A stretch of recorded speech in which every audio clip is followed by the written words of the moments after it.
And I invite Patrick now to give us just a few reminiscences over the last 60 years membership of the BAA. Mr. President, ladies and gentlemen, I must have the answer to one thing before I start my paper, because it can be very brief anyway, so I'm consumed with curiosity. John Mason, a little while ago, talked about light pollution. I agree with everything he said. He said, you must write to your European Member of Parliament about it. Hands up anyone who knows the name of their MEP. A few, more than I thought. I won't go on to say what I think about the European Parliament, because I don't like using obscene language in public. As you say, sir, I was elected to the British Astronomical Association 60 years ago, and I very well remember I was 11 years old, and I was the only new elected member that day. And the president then was the Astronomer Royal, Sir Harold Spencer-Jones, and I had to go up there in front of everybody. In those days, new members came out and shook the president's hand. They were officially welcomed in front of all the assembled members. This, I may say, was held at Zion College. In those days, Zion College was the meeting place. We didn't move to Burlington House till afterwards after that. And I was the only new member. And I remember thinking, well, this is a bit odd, an 11-year-old going out to be welcomed. And of course, I didn't think exactly 50 years later I'd be president. And in those days, of course, there was still quite a number of original members left. Remember, the BAA was formed in 1890, and so I belonged to the association for much more than half the association's life, which is quite a thought. And of course, I have got memories of some of the members who are known to you by name, but probably not by person. And I may say here that anyone who's recording the meeting, please skip the next bit, because I'm sure what I'm going to say may well be regarded as libels. The secretaries then were Sellers and Bartram. They had been secretaries for generations. Mr. Sellers, you may remember, as a very well-known solar observer. Remember one lovely story about Sellers. He was observing the sun one day, and he won't, forgot to cap his finder, and suddenly found his beard was alight. I always remember that one. And well, another very, very eminent member there, whom I got to know very well, and that was Andrew Crommelin, A.C.D. Crommelin. I think best to remember to you, I think, as the man who did with Cowell all those very accurate predictions of Halley's Comet way back in 1910. Dr. had a long white beard, and if things got very difficult, you see him picking up the end of his beard and nibbling it. And when he did that, he was working on some highly abstruse problem concerning a comet. And then, of course, there was Dr. Stevenson. I'm sure you've heard of Dr. Stevenson, W.H. Stevenson. He was a medical doctor, and used to regard his patients as beetles when they got in the way of observing. And he was the director of the observing methods section for, I think, for about 30 or 40 years. Certainly he was an ever-present member of the meeting, a very great character. He was also, I may say, one of the few amateurs in modern times who've been president of the RAS as well as the BAA. And he knew every telescope under the sun. At one stage, I borrowed an 8.5-inch reflector from the association, the first sizable telescope I ever had. This was straight after the war. And I mentioned this to Steve. I said, so with me. I said, oh yes, good man, I've been undercorrected. He knew every telescope thing that there was to be known.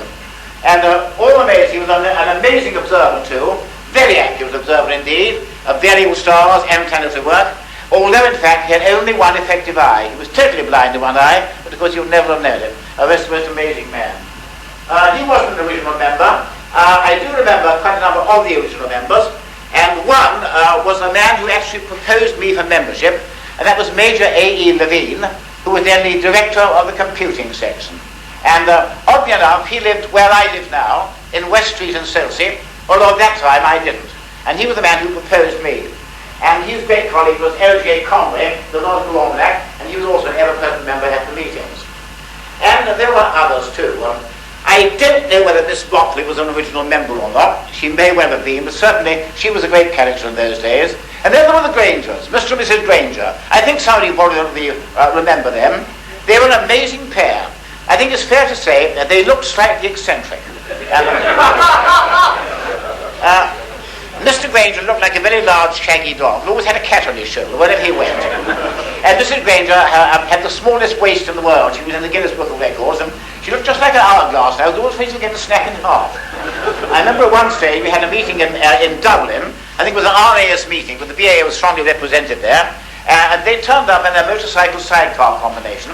with Mrs. Granger driving, and Mr. Granger in the sidecar with a cat on his shoulder. And as they drove up, the effect was quite electric, I can assure you. The extraordinary thing was this. Had they actually been mad, it wouldn't have been so funny. But they weren't.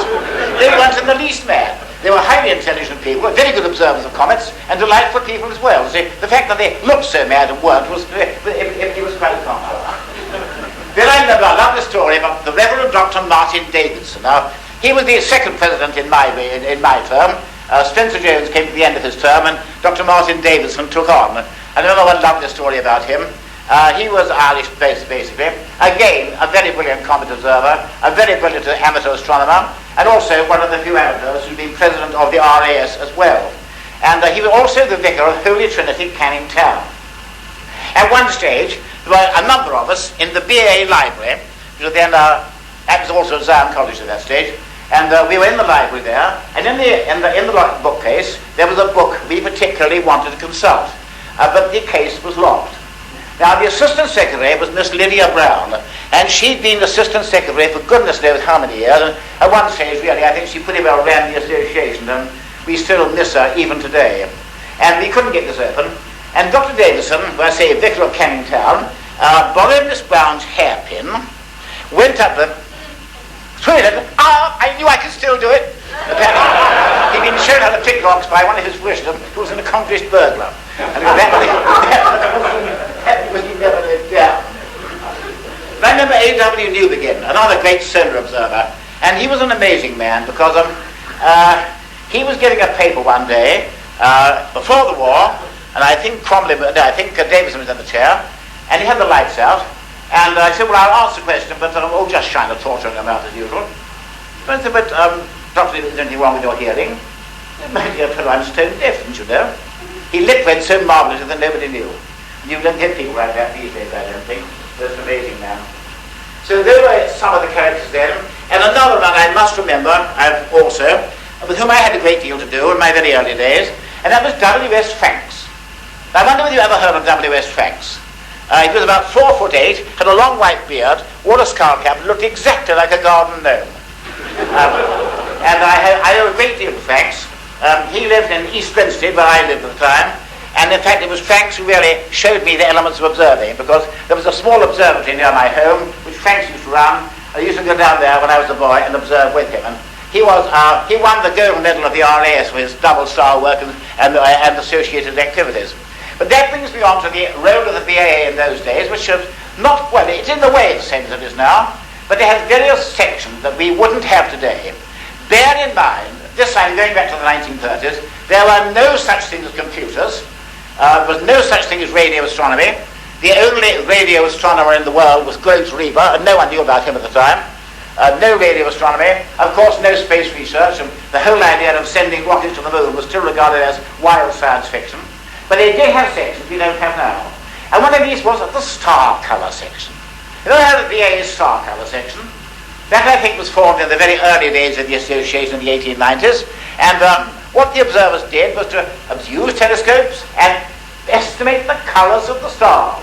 And this was in the days, remember, when spectroscopy was, well, not exactly in its infancy, but certainly nothing like the exact science it is today. And the star colour section produced several memoirs giving the colours of all the naked eye stars and some of the fainter ones visible from here. And those star colour memoirs are fascinating to look back at now. And I may say, at that stage, I got involved in that, and I had a little 3-inch telescope at that stage that I had managed to get, and I went over estimating the colours of all the stars down to magnitude 5.5, I think it was, and I've got those observations now. The observations, of course, are quite useless, particularly as we do a factor. But nevertheless, by the time I'd done that, I did know my way around the sky. There's something that I recommend to people to do. And there was also a very short-lived double star section. That, I think, died. And I was rather sorry we never did have a double star section going, because there are so many wide pairs that now do need remeasuring. But, of course, I was involved very early in the lunar section. Now, bear in mind, as I say, the association goes back to 1890, and all the early observations were, for a long time, in a class of their own. And really, amateur astronomy did revolve at that stage round the BAA, not only here, but also in America. And in those days, one could, of course, make discoveries of the kinds you can't do now.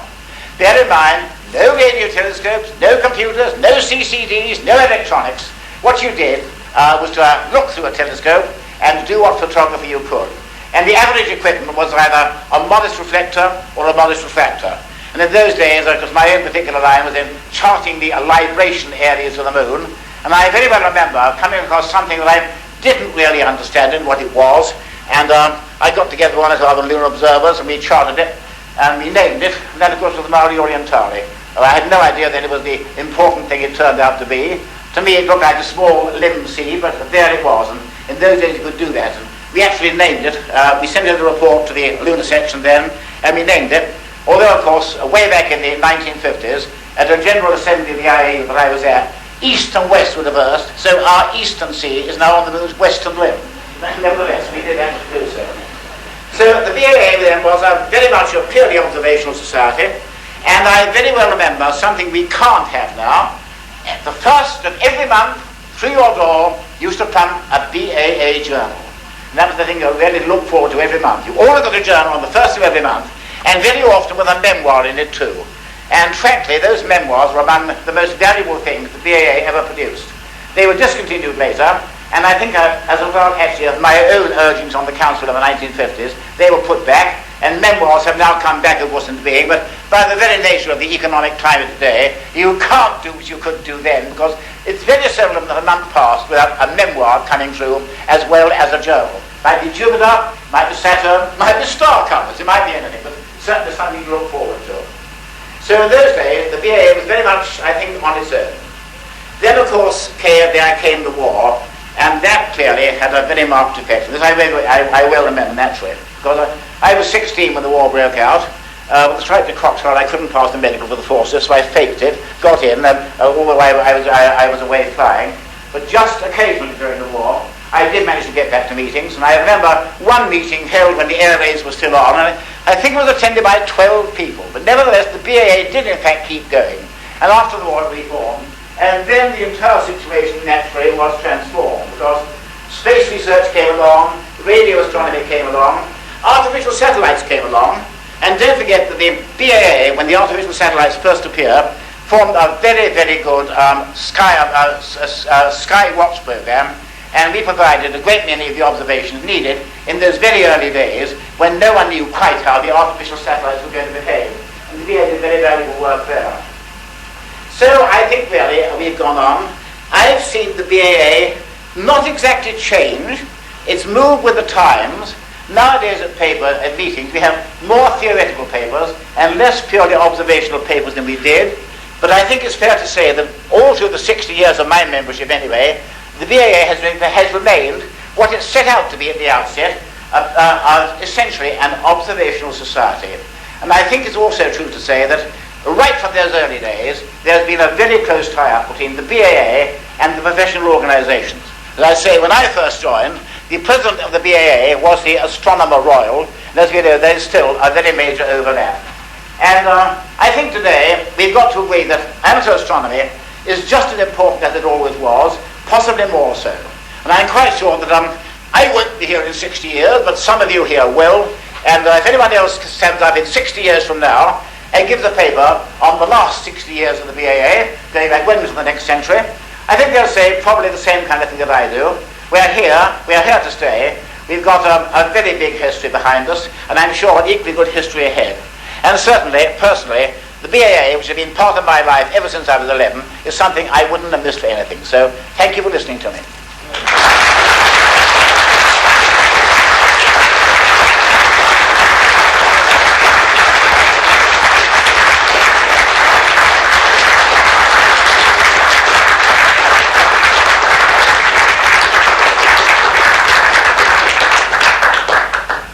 Thank you very much for a wonderful talk, which brings our proceedings to an end today until the January meeting.